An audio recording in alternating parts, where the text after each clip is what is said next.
What's going on, everybody? It's your boy C-Zar, and we are talking about Ethereum Classic today at the request of IDMs.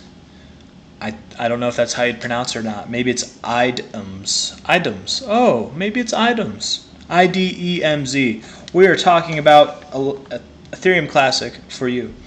Let's go over this. Let's do this. Looking at it on a monthly basis, very beautiful chart, really. I don't think you're going to go lower than that, personally speaking. Now, as far as relatively speaking, are you going to go a little bit lower? Maybe. Just maybe. Looking at the weekly, double top on the overbought zone. That's not a friendly look at all.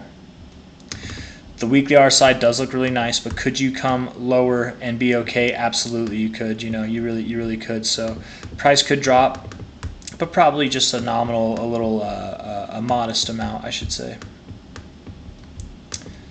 Let's see, low to high here, and you already hit your 382. You're finding resistance at your 236.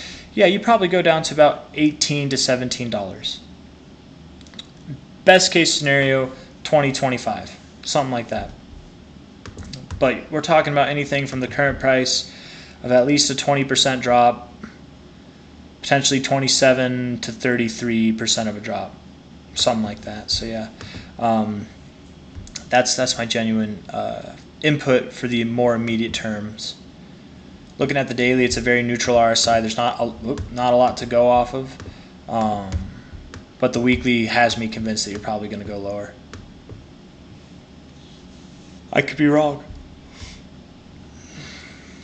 I could be wrong. The daily really doesn't look half bad, but it's neutral, so it's not really. That does not look good at all. So. Prove me wrong, get some weeks to close above this week here at 26.30, essentially, 26.44 technically. Get above there, and then we can talk about it. But until then, I'm not convinced. I think you do have a little bit left to go down, and then we can talk about you going up again. As far as what are you going to do for this cycle, by the end of this cycle, well, it's a hard one to say because you don't have a whole lot of data. Yeah, that's about right. Let's see. What about on Binance? No, yeah. Okay, Coinbase has a good bit of historical data for this thing. Top to bottom here, you went up to your 1414. Nice. Standard extension there.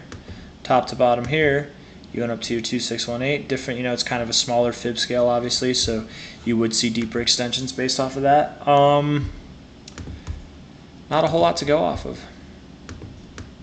But top to bottom, if we were to see a new all-time high, the minimum expectation, in my opinion, would be $360, potentially $522. We could even go all the way up to $900, and here you are now at $25. So that's not bad at all, ETC. Is it possible? Absolutely. Would the market cap valuation be high? Sure, but it's a doable market cap valuation. I've run these numbers a few times. I'm not going to run them now, but yeah, lower in the immediate term, probably working your way up over time, but just a little bit lower. Probably around, what was it, like $17 to $20, somewhere in there. Yeah. If you liked the video, hit that like button. Subscribe if you want to see more. That's it for this one. Take care. Bye-bye.